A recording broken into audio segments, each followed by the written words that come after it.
Wrestling factions are a dime a dozen. Regardless of what wrestling company you prefer to watch, you can be certain that there's going to be 5, 6, 7 different factions running at the same time. But once a faction disbands, not everybody gets treated equally. Some go to the main event and then some just flounder in the mid-card. So today we're going to be looking at some of WWE's most iconic factions and figure out who the best member from that faction is. So yeah, this is going to stir some controversy in the comments. But at this point, which ones of my videos don't? But as always, don't forget to subscribe to the channel, ring that bell for notifications. If you're a wrestling fan, make sure to subscribe to the channel. We upload daily wrestling content, so I'm confident that you're going to like it. Go ahead and subscribe. All right, first, let's start off with the hottest faction in the world of professional wrestling. We have the Bloodline with Roman Reigns, Jimmy Uso, Jey Uso. He's not in this photo, but we'll include Solo Sikoa, and of course, the wise man, Paul Heyman. Now, I think it'd be cheating to pick Paul Heyman because he clearly is like the best thing out of the Bloodline, but that's just Paul Heyman. Paul Heyman would be the best thing in anything that he's in. So I'll exclude Paul Heyman from this, and of course I'm going to say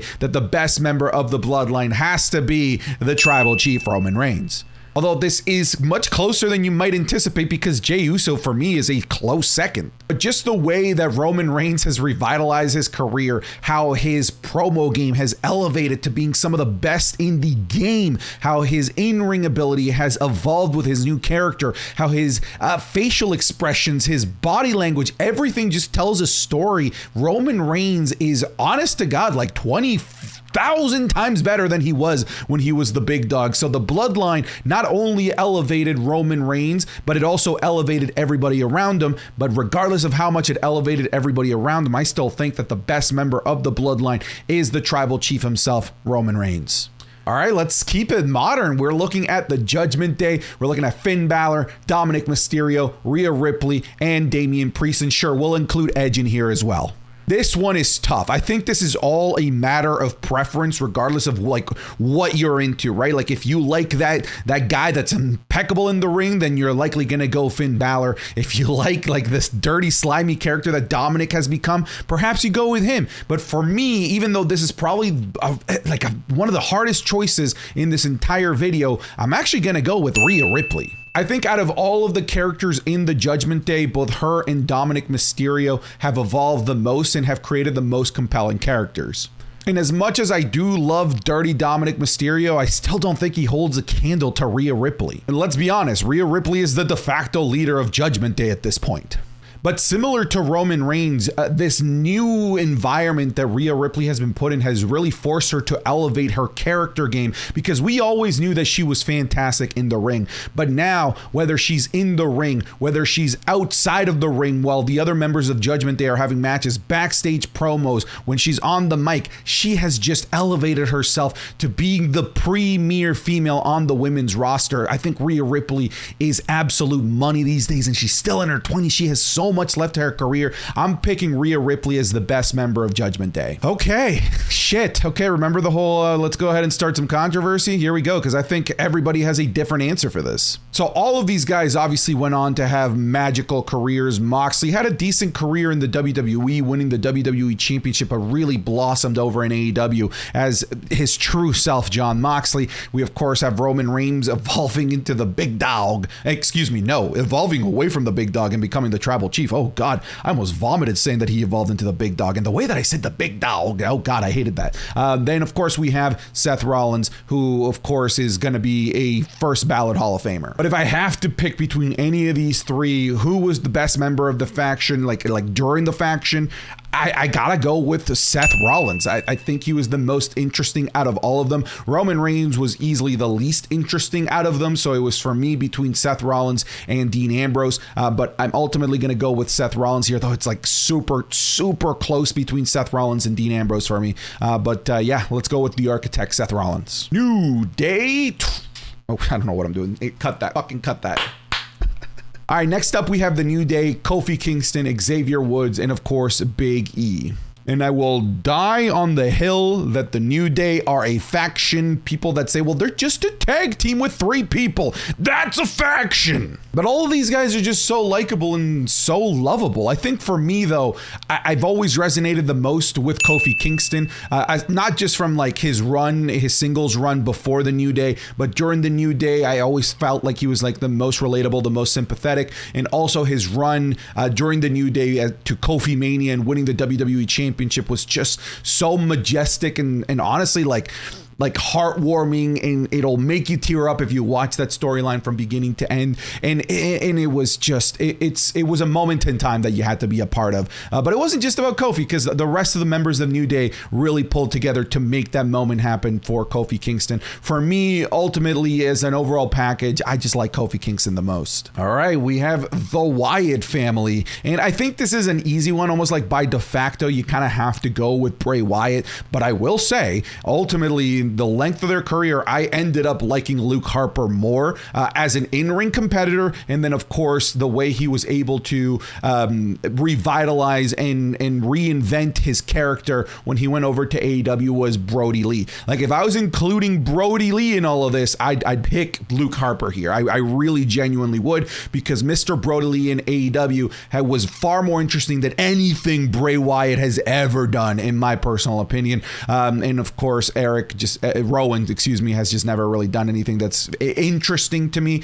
So almost like by default, I'm picking Bray Wyatt, though this version of Bray Wyatt is fantastic. So yeah, I'm moving forward with Bray Wyatt. All right, next we have the Hurt Business, and business is good. And okay, you know what? You know how I like didn't pick Paul Heyman, even though like Paul Heyman was like de facto the best thing out of the Hurt Business?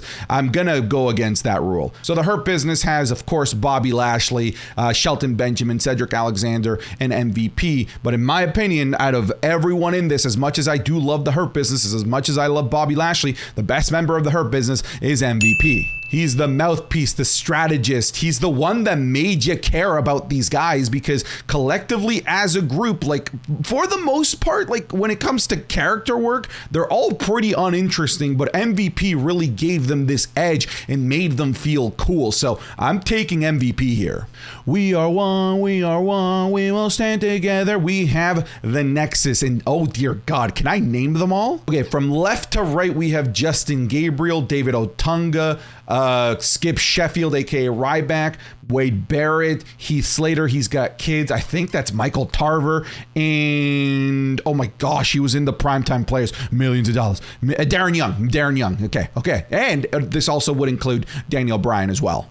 I guess like we could include the new Nexus in this, but I won't. We'll just include original Nexus. And I mean, like, I honestly, Daniel Bryan, like he's not even in the photo, but I would pick Daniel Bryan as the best member of the Nexus, even though he was technically in it for like one day. But let's just not go that way, because ultimately he was like barely part of that actual faction. So we'll go with like the logical answer here, which is Wade Barrett. Wade Barrett was easily the best character worker out of all of these guys. He was the one that was really pegged as the one that had like true main event championship caliber.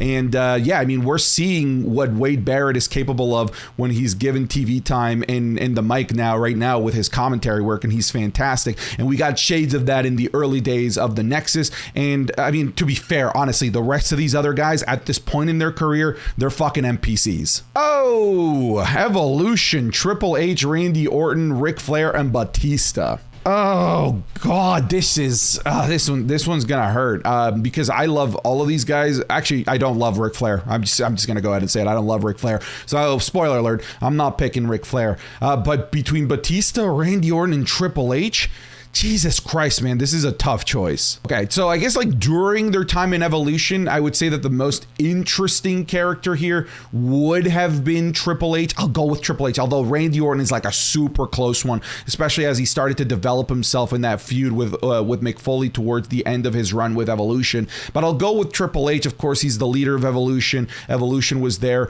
to, of course, make him the main event of not just Monday Night Raw, but really all of the WWE. That reign of terror, is legendary. The amount of WCW guys that this man buried. But yeah, Triple H's character work has always just been on point. Like, and I think his time in Evolution was some of, like, there's several peak Triple H's, and this is one of peak Triple H's. And yeah, I'll go with Triple H here. What the fuck is this in here? The JBL cabinet? What do you think? I'm going to pick the Bashams? I'm going to pick Orlando Jordan? I think I'd rather pick the referee in the background than pick any of these guys. Of course, I'm going to pick JBL. It's literally a faction designed to help get JBL over. Like, that's all it is. Like, it is just JBL and friends. Why would I ever pick the Basham brothers? Yeah, JBL. Okay, this is interesting. We have the Authority, which includes Triple H, Kane, Seth Rollins, Stephanie McMahon, and J&J Security. Is that what they were called? Jamie Noble and Joey Mercury. I mean, the troll in me wants to pick J&J Security because, I mean, they were the ones that took the nastiest bumps all the time. But I guess with this, I'm going to go with Triple H again. I think maybe some of you would have thought that I'd go with Seth Rollins, but Seth Rollins throughout his time in the Authority was just an auxiliary piece for Triple H. Like, he barely had his own character. Like, it was really just the Triple H show during the time of the Authority. And of course, the Authority had a time before Seth Rollins as well. It really got started during the time of the Daniel Bryan push, even though really at that time it was only Triple H and Stephanie McMahon. But in terms of longevity, in terms of how long he was in the faction, all the stuff that he did, I'm gonna go with Triple H. Triple H as my favorite member of the Authority, because frankly, like, when you think of the Authority, I don't think you think Seth Rollins, and you definitely don't fucking think Kane. I think you think of Triple H. Okay, this is another situation like the JBL cabinet. Like, what? I'm not gonna pick Gallows and Anderson. Of course not. This is also AJ Styles and friends. If we're looking at the Bullet Club, that's a different story. I think there's a big debate as to who the best member of the Bullet Club is. But when we're looking at this sad shell, the sad shadow of what the Bullet Club once was, is not even close. It's of course the phenomenal AJ Styles. Next up, we're looking at Team Angle, and it is Kurt Angle versus Charlie Haas and Shelton Benjamin. And I mean, Charlie Haas and Shelton Benjamin are not really even separate entities. Like, they were the world's greatest tag team, Team Angle. But again, this is a faction to help Kurt Angle continue to get himself over and be at the top of the card, while also helping bring some youngsters up alongside him. But really, like, in terms of character work for Shelton Benjamin and Charlie Haas, it was non-existent. Like, they were there to be showcased as the premier physical young talent that they were, but ultimately all of the character work belonged to Kurt Angle. And of course, Kurt Angle being Kurt Angle, not just being a great character, but one of the masters of in-ring work, I have to go with Kurt Angle. And I would be shocked, frankly, if anyone didn't go with Kurt Angle here. Oh my God, the male cheerleaders, the Spirit Squad. I mean, all of these guys were equally annoying, I guess, but I'm gonna be honest. Who would I pick here? I mean, I want to go like almost like by default Nikki, aka Dolph Ziggler, but who's the guy holding the title? Something Dykstra, Mick, what the fuck is his name? Mikey? I don't know. Hang on. All right, after some quick Googling, it turns out that that's Kenny Dykstra. I'll go with Kenny because I thought that he was always the most impressive one in the ring. He had a wicked top rope leg drop that was just out of this world. So I'll go with Kenny, I guess. Bro, I don't even know any of the members here aside from obviously like Mustafa Ali. He's the only one that was given any sort of character, right? Obviously, like in terms of in-ring work and who I like the most now, it goes, I don't remember what his character was. Was he T-Bar? Yeah, he was T-Bar, aka Dominic Dijakovic, aka Dijak, currently in NXT, who's just torching every match that he's in. But in this abomination, I'll go with Mustafa Ali. Next up, we have what are they called again? The World Order? The League of Nations. That's what they were called. Holy forgettable faction, Batman. All right, so we have Wade Barrett, Sheamus, Rusev Putria, Rusev Machka, and Alberto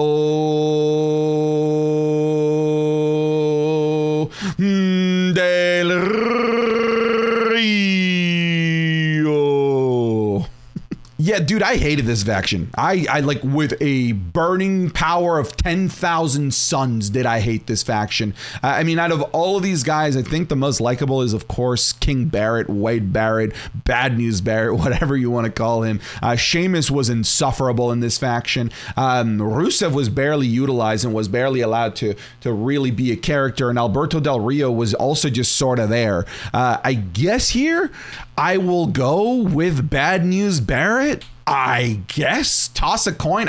I equally do not care about any of these guys. I'll just say that. But I mean, I guess King Barrett had a cool crown and Sheamus had a stupid look. So I'll go Barrett. Oh, yeah. The Brood. I obviously like the best members of the Brood that would go on to have blossoming careers would definitely be Edge and Christian. But there was just something super cool about Gangrel, right? Like with the cup of blood. Oh, dude, vampires were like the thing in the 90s, especially these cool Lost Boy style vampires, not like the super like handsome and romantic vampires that became the thing from Twilight in the 2000s. Like these were the cool vampires. This is like what you aspired to be if you wanted to be a vampire. In terms of cool factor and in terms of presentation, I'm taking Gangrel here. Also, that Impaler DDT to me is like one of the coolest finishers, so I'm taking Gangrel. We have the Corporation, and I think the right answer is actually Vince McMahon. I think it'd be very easy to go with The Rock, but similar to MVP and Paul Heyman, like Vince McMahon really is the embodiment of this faction, and of course Triple H and the Authority. Again, I think it'd be really easy to pick The Rock here because obviously The Rock is just such a fantastic character, but I think we've seen better versions of The Rock, more entertaining versions of The Rock, but this is peak Vince McMahon. So I'm going with, excuse me, he doesn't like to be called Vince McMahon when he's on screen. He's Mr. McMahon, Mr. McMahon. All right, next up we have DX, and of course that's Triple H, Billy Gunn, Road Dogg, and X-Pac. Is this like just like turning into the Triple H show? Also, this doesn't have Shawn Michaels because I think Shawn Michaels should definitely be in consideration here. But I guess like if I'm just going off of this photo, this particular version of DX, I'll go with Triple H because, I mean, Triple H is just amazing. Everything that he does is just gold. So Triple H is the best member of DX. All right, next up we have the Ministry of Darkness and Undertaker. Like, can we move on? Undertaker. The Nation of Domination. Okay, I think I'm going to shock a few of you. I'm again not going to take The Rock. I'm going to take Farouk. I think Farouk did a fantastic job as the leader of this faction. I think he had a great dynamic with the rest of the members, especially The Rock, who was the young up-and-comer who was questioning Farouk's leadership and questioning his authority. But I think Farouk as a character, especially his development from being Ron Simmons, was brilliant. So I'm gonna take Farouk, the leader of the Nation of Domination, as the best member. Oh god, the Un-Americans, Test, Christian, and Lance Storm. Well, Lance Storm has the personality of a brick, and I guess this is between Test and Christian, and I've always been a peep. From the beginning, I've always been a peep. All right, you know, Captain Charisma. This is pre-Captain Charisma and pre-peeps, but I'm taking Christian. Oh, La Familia, the Edgeheads, Edge, Chavito Guerrero, and Vicky Guerrero. And I'm taking Vicky. Like, Vicky was insufferable. She was the most unlikable human being on the planet. And of course, Edge is Edge. He's the rated R superstar. He's the thing that this faction is trying to catapult to the top, even though he's already there. But like the thing that you remember about the Familia is not Edge. Like, you remember Vicky Guerrero and her insufferable character. I'm taking Vicky Guerrero here. Don't know why this is in here. Of course, the best member of King Booker's court is William Regal. Duh. We have the Straight Edge Society, and yo, shout out to, I forgot what her name is, but for going that full character and shaving her head. But of course, this is CM Punk through and through. This is like peak CM Punk, man. Like, this is like one of the best heel runs that CM Punk has ever had. He was so good as a character. Of course, CM Punk's in-ring work was always phenomenal, but this version of CM Punk in the ring added a different dynamic, a different layer as well to his character and his in-ring storytelling and his in-ring awareness. But through and through, the reason why I love this version of Punk so much was just how insufferable and how high and mighty he was, about how much better he was than all of us because he was straight edge. This version of Punk is highly underrated. This was phenomenal. I'm taking CM Punk. And that's it. What did you pick? Get out of here.